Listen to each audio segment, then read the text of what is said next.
Okay, let's unpack this. Picture a corporate earnings call, right? But instead of investors dialed in quietly, you have this crowd of activists outside, Mm-hmm. like straining to hear it all through these crackling speakers. Mm-hmm. That's exactly what went down one sunny April afternoon in Seattle. Okay.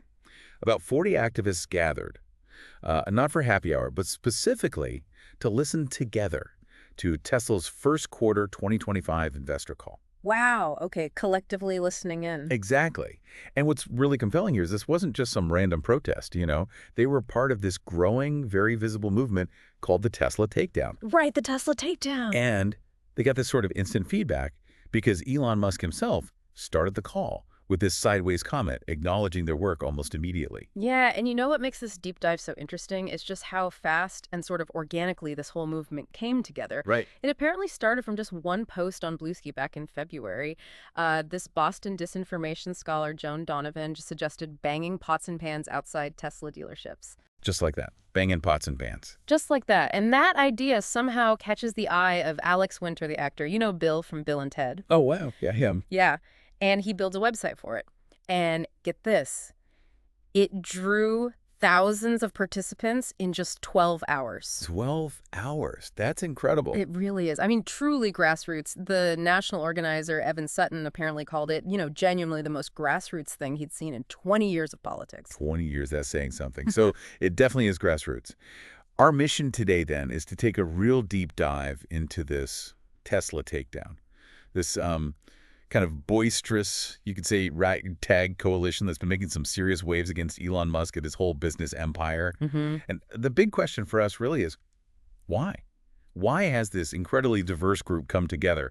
We're talking environmentalists, social justice advocates, disillusioned tech workers, government workers, even like car enthusiasts. It's a real mix. It is. They found this common ground rallying around a whole bunch of grievances against Musk's influence and his actions. That's right. And the grievances are broad, aren't they? It ranges from, Musk's very vocal endorsement and big financial backing for Donald Trump in the 2024 election. Right, that was a big one. Huge. To his takeover of Twitter, now X, which a lot of people saw as, almost explicitly opening it up for extreme right-wing speech. Okay, so political stuff. Yeah, and there was also that really controversial incident back in January 2025 where reports say he seemed to give a Nazi salute at a rally after Trump's inauguration.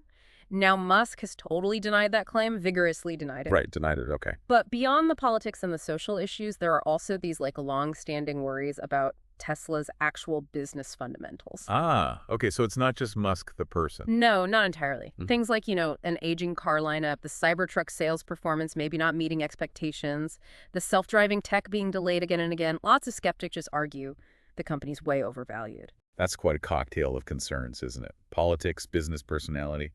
And what's really striking to me about this Tesla takedown is their protest logic. It's kind of unique. How so? Well, they're boycotting an electric car company, right? But not because they disagree with the idea of EVs.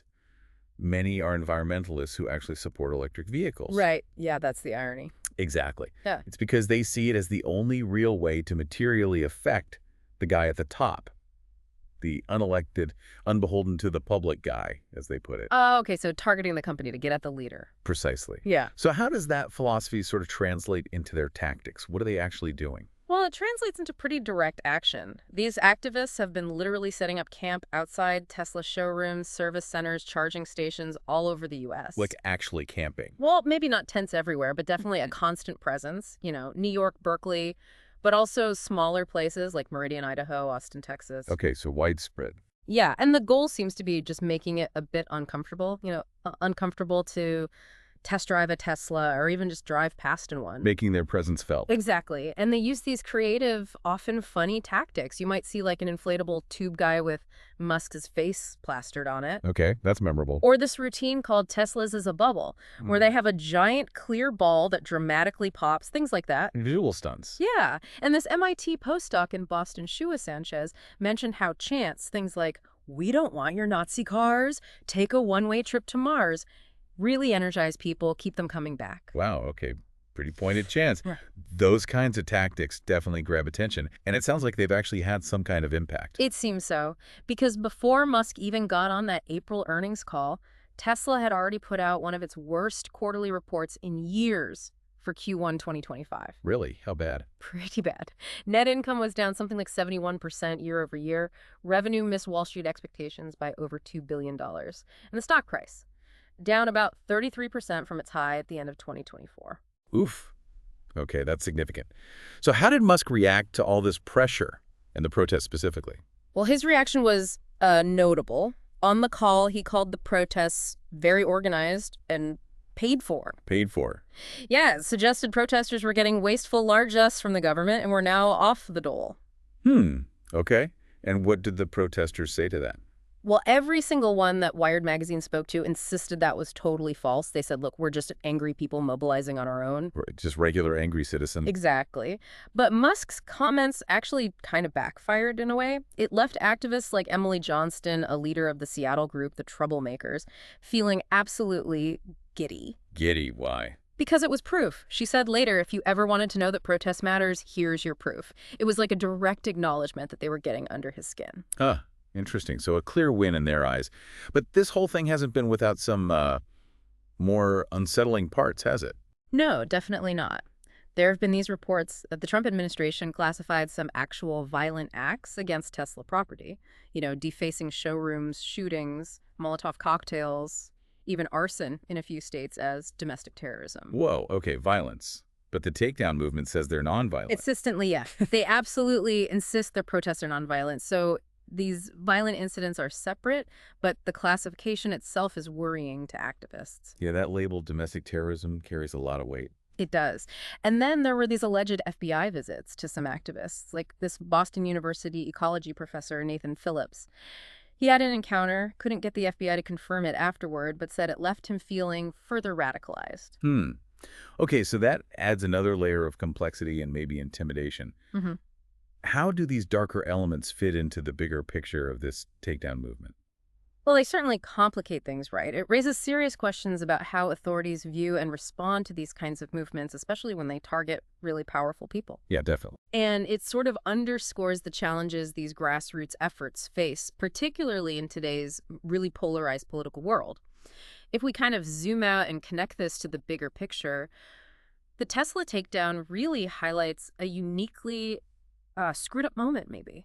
In American politics, where old alliances just get completely flipped. How so? Flipped how? Well, you have this guy, right, who made a fortune basically sounding the alarm about fossil fuels. Right, Mr. Electric Car. Exactly. And now he's spending hundreds of millions backing a right-wing presidential candidate known for a pretty slash-and-burn approach to environmental rules. Confusing for some people. Yeah, that's a definite reversal, or at least a complication. And what's really fascinating here is how this genuinely grassroots movement, you know, with lots of first-time organizers like this federal employee, Mike, in San Francisco, literally taping flyers to light poles. Wow, okay, really basic stuff. Yeah, super basic. Yeah. How that kind of effort has managed to gain this sort of patina of professionalism, as the source put it. The patina of professionalism. That's interesting. How does that show up? Well, the movement sends out press releases now. It's got buy-in from established progressive networks like Indivisible, you know, that advocacy group. Ah, okay. Getting organized. Exactly. Yeah. And it's even started to influence actual political action. Lehigh County in Pennsylvania became the first U.S. public pension fund we know of to announce back in May it wouldn't buy any new Tesla stock for its managed accounts. Okay, so hitting them investments now, too. That's a concrete outcome. Yet despite all this, the protests, the rough Q1, even a public spat with the president that got into, like, name-calling on social media. Yeah, that happened, too. Despite all that, Tesla's stock price actually gained steam through the spring.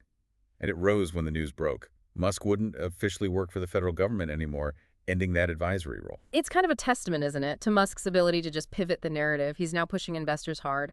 Don't value us just as a car company, think AI robotics. You're right, the robo-taxi dream. Exactly, which he says is launching at the end of this month. And, you know, remarkably, Wall Street analysts seem to be kind of buying into this new vision. So the financial world is still listening to him, despite the noise. It seems so.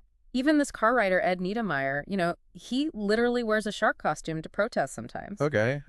And he wrote a whole book, Ludicrous, detailing Musk's what he calls half-truths, for years. Even he admits Musk and Tesla have proven really difficult to touch. Difficult to touch, yeah. Yet Niedermeyer still calls Musk America's most vulnerable billionaire. That's a heck of a statement, though. Most vulnerable billionaire, despite everything we've just talked about.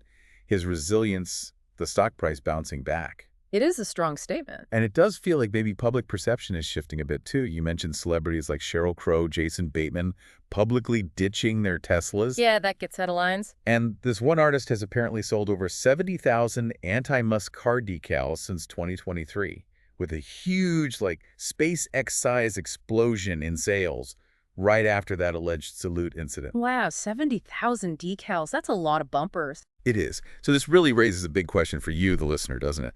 In this era where corporate power, political influence are just so deeply tangled up, and even direct action like these protests face such incredible resilience from figures like Musk, what do you think is the most effective way for public movements to actually hold powerful individuals and companies accountable? Yeah. Is it this sustained grassroots pressure like the Takedown is trying? Yeah. Is it financial divestment like the pension fund? Is it about shifting public perception with things like decals and celebrity statements? Or maybe, as Niedermeyer, that author argues, maybe it ultimately needs stronger government action to protect people. It's a really thought-provoking challenge, isn't it? And it's one that the Tesla Takedown is still wrestling with, quite literally, with their creative protests out there on the side of the